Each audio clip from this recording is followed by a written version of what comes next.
Web 2.0. Innovation. Trend. Collaboration. Software. Metadata. Got the world turning as fast as it can? Hear how technology can help, legally speaking, with two of the top legal technology experts, authors, and lawyers, Dennis Kennedy and Tom Mile. Welcome to the Kennedy Mile Report here on the Legal Talk Network. And welcome to episode 255 of the Kennedy Mile Report. I'm Dennis Kennedy in Ann Arbor. And I'm Tom Mile in Dallas. Before we get started, we'd like to thank our sponsor.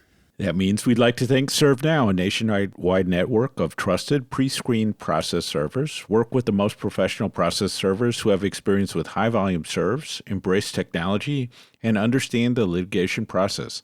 Visit ServeNow.com to learn more. And we want to mention that the second edition of our book, The Lawyer's Guide to Collaboration Tools and Technologies, is available on Amazon. Everyone agrees that collaboration is essential in today's world, but knowing the right tools will make all the difference. In our last episode, we had a great conversation with our friend Ben Shore at Microsoft about Office 365 and what's new for lawyers from Microsoft. In this episode, we were thinking, like many of you are, about the coronavirus, and we're also thinking about Zoom and how much video conferencing has changed in recent years, definitely for the better. Have we reached the point where technology might actually be a good replacement for travel in some and maybe even many situations? Tom? What's all on our agenda for this episode? Well, Dennis, in this edition of the Kennedy Mile Report, we will indeed be looking at technology alternatives to travel, an important category of collaboration technologies. In the second segment, we'll talk about whether it's actually gotten safer out there on public Wi-Fi. And as usual, we'll finish up with our parting shots, that one tip, website, or observation that you can start to use the second that this podcast is over. But first up, travel and technology and travel.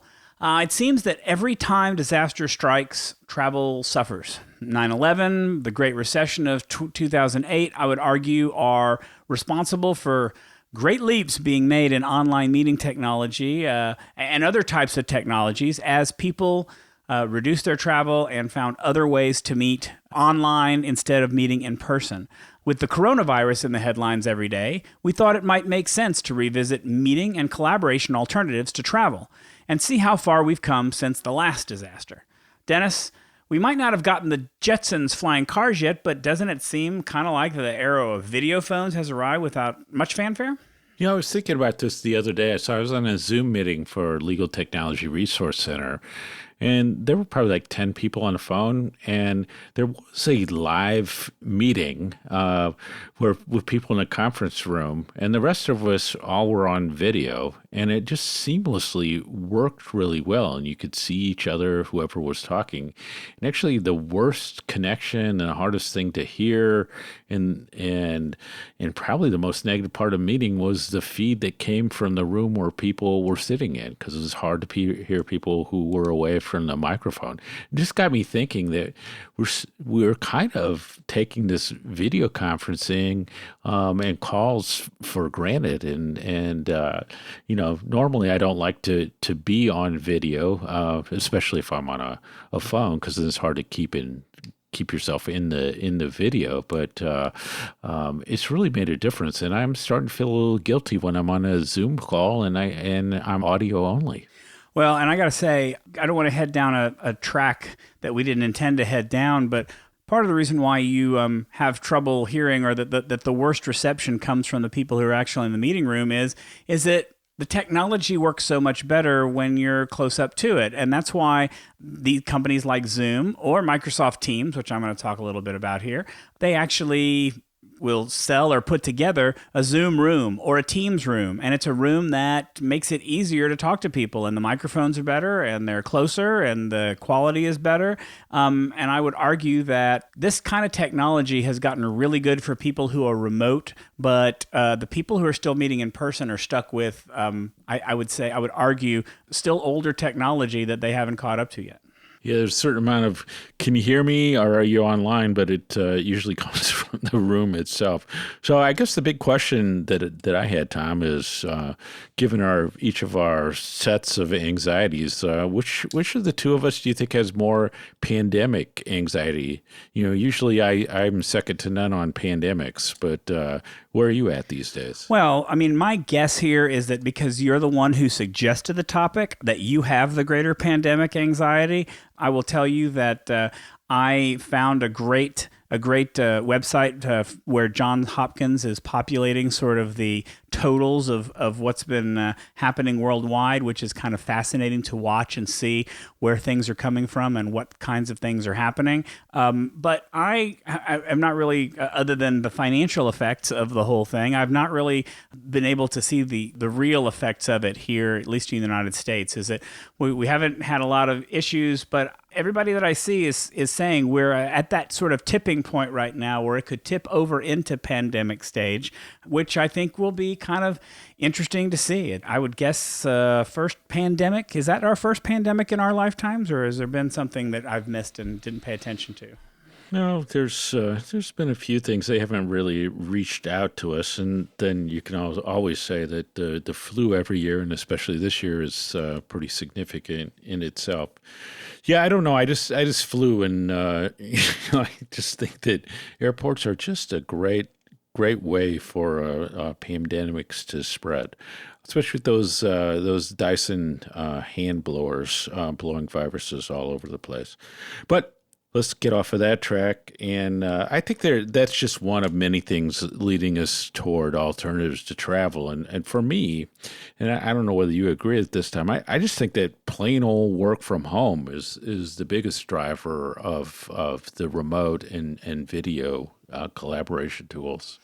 Or vice versa, because a lot of our clients, and we'll talk a little bit in a little bit about kind of advantages to being in person versus being remote, but we have a ton of clients that we work with who actually prefer to meet by video because they have video, because they have the technology to do it. They have taken the decision because it is cheaper, it is more cost effective than to fly everybody into meetings. Especially when you have, I think working from home is one thing, but you've also got a distributed workforce in many other different ways. You've got companies with offices in multiple places. Like you said, people working from home. Depending on, if we're talking about law firms, it's not just about working from home, but it's about working in coffee shops. It's about working anywhere. And, if you work in a co-working space too, they're all over the place. And I think that our notion of where we work and where we have meetings has changed, and I would say that's largely because of the technology that's enabled us to do that.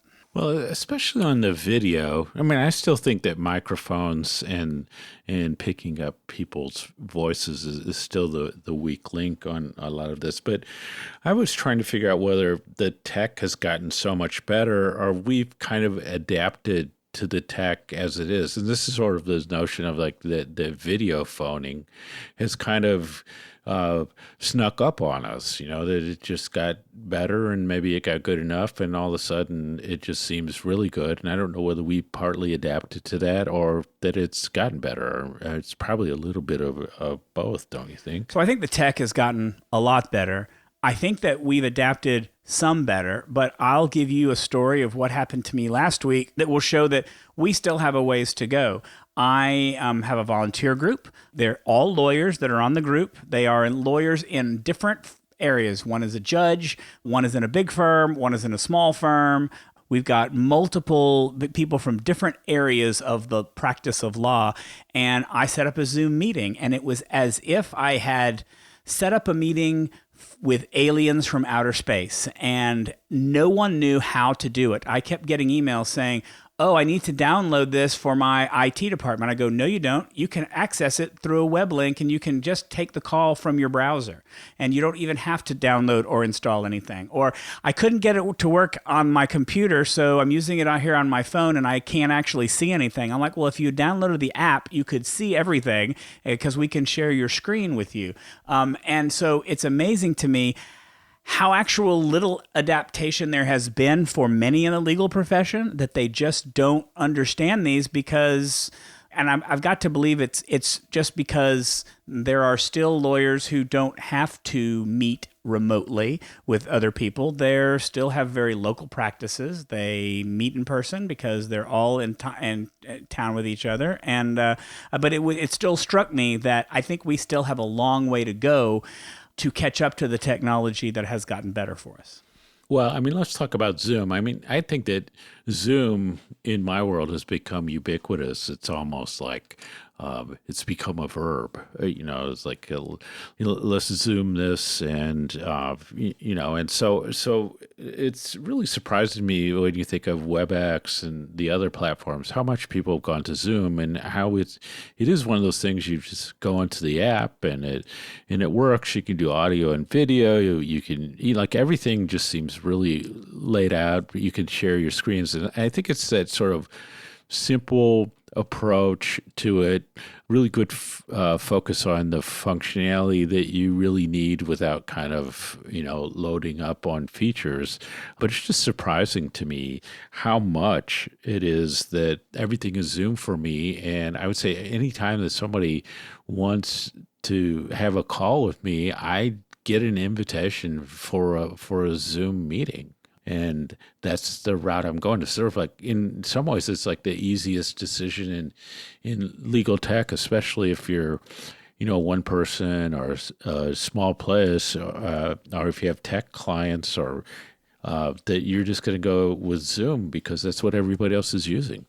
Well, I will say that in the business that I'm in, I think you can tell the age of companies that we work with by the conferencing service that they use, because we still have some who are on WebEx, and there tend to be the older, more established companies. And then we go to GoToMeeting, and GoToMeeting is still, I think, somewhat accepted by a lot of new companies. But then they started moving to Skype, because Skype was the meeting service for a period of time. But now they started to deprecate Skype for Business. They're starting to go away from that. And it kind of put a bunch of companies in a bad position, because they kind of went all in on Skype, and now they don't really have a tool, and they need to think about it. And now I think that all of the startups, all the relatively new companies, we're doing a lot of work with companies that are part of the whole .com era, and there's new Web 3.0 companies, and they're all on Zoom. But I also am seeing a lot of people who are smart, who knew that Skype was going away, also moving to Microsoft Teams to have Teams meetings. Because if Zoom is an easy meeting to have, Teams, my argument would be, is almost an even easier meeting to have, because you're literally click a button and you're there. You're in a team meeting. It's literally a one click and you're in a meeting.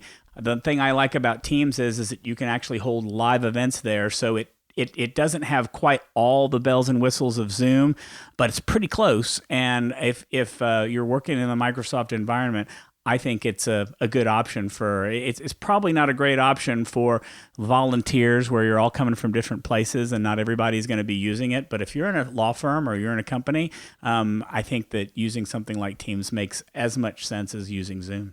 Yeah, I think you're right on that. It's sort of like everybody has to be in the same group and all of that sort of thing. What I like about Zoom is that in certain parts of the business world, it's just ubiquitous, and it's so easy. I mean, it's interesting what you said about the lawyers, because with Zoom, which we are actually on at the moment, we could go through the app, or I'm on my wife's computer and I'm using the web version of it, and it works either way, and it's just super easy. So, like I said, Tom, I think that my feeling lately that surprised me is I feel more, I'm not going to call it pressure, but I sort of feel like I need to have a video presence on these calls when other people have those calls. And typically I didn't do that before. Are you finding that you are appearing on calls more often on video than you ever have before? For work, I am not. For volunteer and for extracurricular activities, I probably am doing that more often. What's interesting about work is that I find that the people who tend to be in a conference room together will turn the video on so you can see all of them, while the people who are working remotely don't want you to see where they're working. And so they tend to join more often just by audio. And so I think there's a good mix. I think it really depends on where you are and how comfortable you feel and what capabilities. I think we'll talk a little bit about etiquette in just a minute, about if you're going to appear on video, how to do it in a way that's professional and doesn't leave the wrong impression. But I tend to still do audio. I will say that there are times where if you do use video, depending on the internet connection that you have, if you don't have a strong connection, doing both audio and video tends to denigrate or to deprecate, I guess is a better word, the connection. And sometimes you have some issues. I've seen people who've had to not use video just because it was hard for them to stay connected.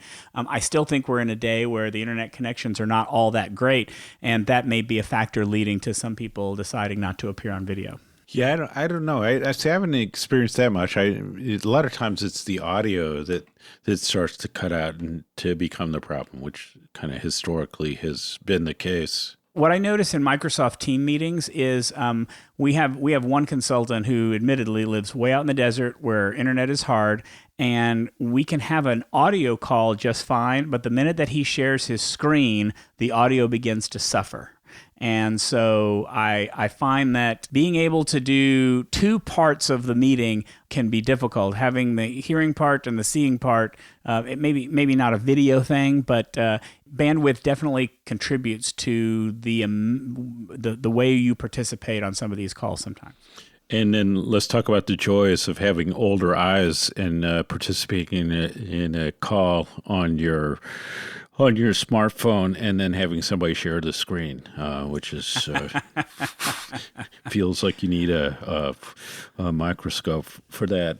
So even though that we're talking about maybe some potential unreliability in the video world, I mean, if you think about it, if you look at about what you go through with travel these days, and we're both about to travel to Chicago with the expected snowstorm, so how reliable is our flight's going to be there and travel. So it's really interesting how you start to balance these things out. And I guess it really comes down to, as in each of the examples you gave of, after in 2001 and 2008, that really people stepped back and said, when do real life person-to-person meetings need to happen and when do they not? I mean, it's sort of as simple as that, right?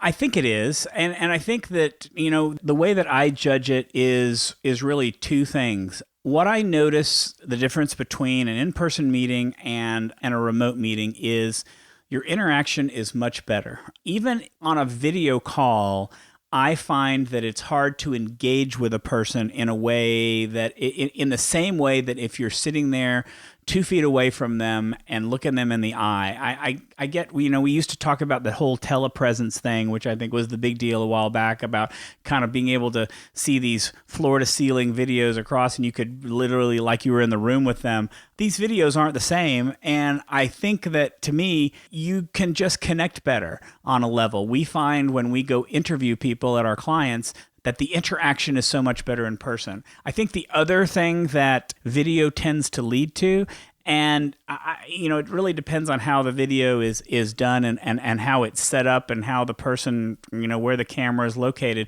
But I think that when you're remote, multitasking is a lot easier to do. And I've been in meetings where I can tell that people are not paying attention because they've gone to look at something on their phone or they've gone to look at something on their laptop. And doing that on video is not the most professional thing to do. So I think that those are two reasons why person-to-person meetings are better. I don't know that they're ever required. I read an article the other day about the fact that FaceTime testimony in family law cases is increasing in those jurisdictions that allow appearance electronically, which I really never thought would be a thing. I thought you got to be in court. You have to be there to do something. How else can they judge your credibility? But now when there are clients and others who are witnesses who are unable to make it into court, they're actually allowing them to appear by FaceTime. So, I can't really think of a good place now where being in person is absolutely mandatory or required. I think that sometimes it just, again, a lot of people think that virtual conferences are great, but I love going to ABA Tech Show and being in front of people. So that's a time what I'd prefer it in person, but I don't think it's required. Yeah, well, the example you gave in the family law cases, brings up the issues. Sometimes the video conference, is a safety issue. I mean, it really promotes safety. So there's a number of things that come into play. So I think that what's interesting about this is that some of the stuff is sort of easy to figure out. So you could say, wow, if we don't send people there and we have this video conference, we could save thousands of dollars in all this time, especially if it's time that you wouldn't be billing for anywhere or that you would be writing off. But I do want to go back to that multitasking thing, Tom, because it leads to our kind of wrap-up topic, which is etiquette. And there are a lot of things, we've talked about etiquette before. There's a lot of things that people do, but once you're on video, you really need to think through it. And for me, I always tell people, you got to assume that you are on people's screens all the time during the call, and you have to think about it. Oh, I think that's right. I think that there's a couple of things that I think are kind of must-have etiquette tips for being on video and being on a call. The first is having a good background behind you. You may not think about it, but what's behind you when that's happening? You may have all seen the video of the commentator on the news who was talking to somebody from his home office, and the child started wandering in and playing in the background. And being able to control what's in your background, I think, is a good thing. I really like Microsoft Teams' ability to actually put a blur so that they only see you and everything behind you is just kind of blurred.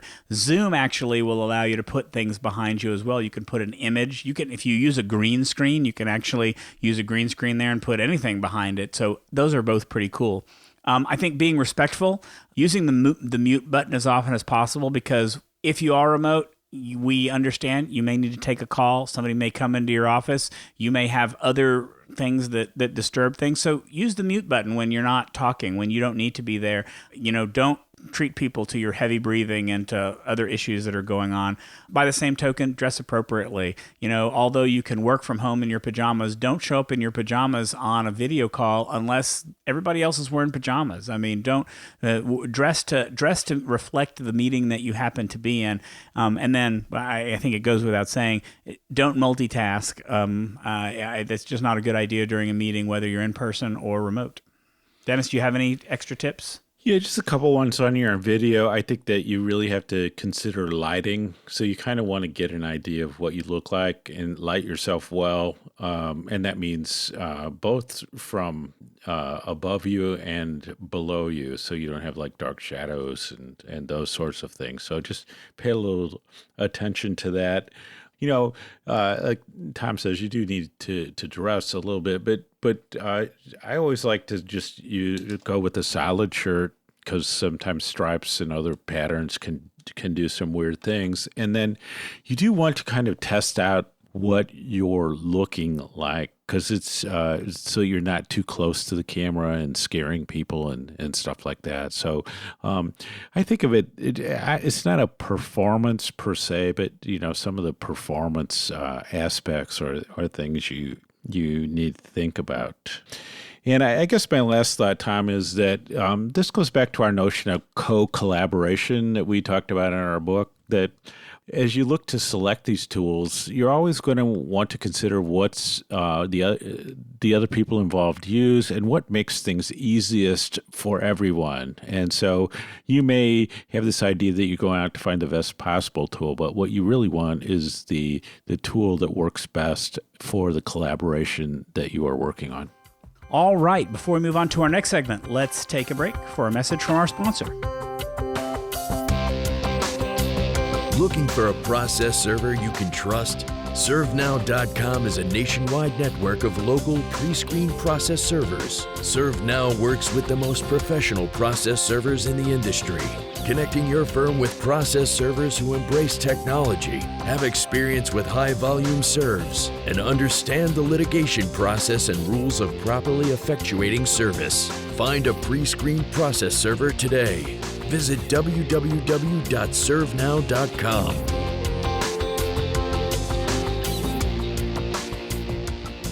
And now let's get back to the Kennedy Mile Report. I'm Tom Mile. And I'm Dennis Kennedy. So one of the standard pieces of cybersecurity advice over the years has been to be super cautious when using public Wi-Fi. And we've repeated and we've actually taken that advice many times over the years. Some recent studies, though, have given us reason to rethink that advice, at least a little bit. So, Tom, is public Wi-Fi not as dangerous as we think?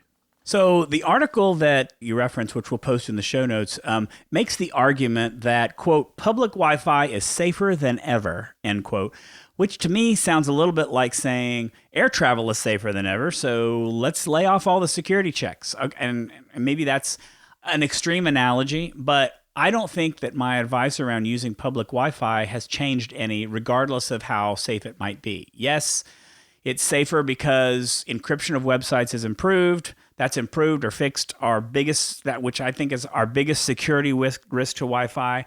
But you can never say that public Wi-Fi is completely secure, and I think that bad things can still happen. So my advice still hasn't changed. When you use public Wi-Fi, you should, at a minimum, use a VPN tool to connect to it. We've talked about that many times on this podcast. You should have your basic security setup in place with a firewall and antivirus software installed and up to date.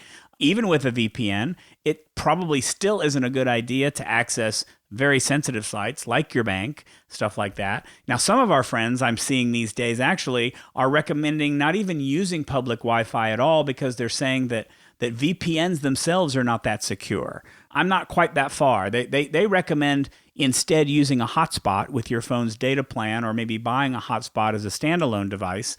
I actually try to use my hotspot whenever the signal is good, but that's not always possible. I can't always get a good signal in the hotel, and sometimes that hotel's Wi-Fi is just so much stronger and faster than my phone's reception. So my advice there is still use a VPN, maintain all the regular precautions, and I think in most cases you ought to be okay. Am I missing anything, Dennis? It just feels like the same advice.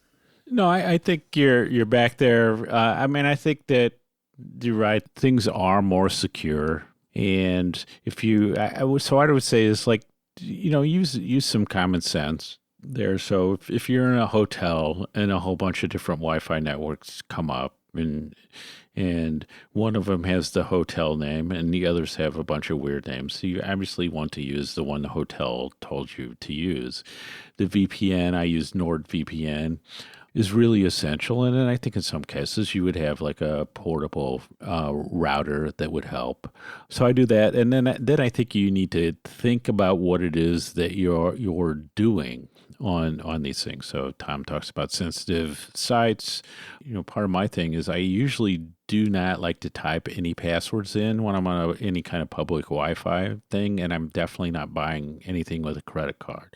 So I think it's not as wildly dangerous as it once was, but I still think you have to use common sense, and there's some basic tools out there that are the ones that you always recommend. So I think it's an interesting study. I just don't know that it's one that I would want to, as you say, Tom, go like, oh my God, the security issues are over. I'm using public Wi-Fi however I feel.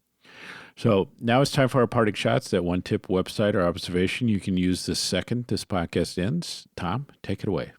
All right, so my parting shot is non-legal technology related, but it's something I've been doing the past couple of weeks that I've really enjoyed, and that is we finally at home decided that we were going to cut the cord. That may not be news to a lot of you out there. You may have already done it, but it was a while for us. We enjoyed having lots of cable channels, but we also weren't big fans of the large bill that we were paying, and so I'm going to give my shout out to the service that we decided to go with. We decided to go with YouTube TV, and we've been using it now for about 3 weeks, and we've really decided we're canceling cable. We're moving to that. Has about 80 channels, which includes all the channels we ever watch. If there's other things we need, we'll probably still connect to Netflix or to HBO or to some of those others on a monthly basis to catch up with things like that. But it provides all the live TV. It has an unlimited DVR, so you can basically save shows and watch them over and over again. It doesn't have limitations to that. But it has been, I think, a really great option, and it's only $50 a month for those channels. So I think that's a great deal. The only change I've had to make is I now have to, I just had to buy one extra Roku box so I could access it. But, if you have a smart TV or if you have a Roku box or an Apple TV, those are some of the common ways, a Google Chromecast. It's been a lot of fun. Had good time with it, and I'm looking forward to keeping the cord cut. Dennis. Yeah, I've been leaning that way, looking at it, because that cable bill does get high. I mean, when you told me what your cable bill was, I about fell out of the chair. Woo! But yep. So you were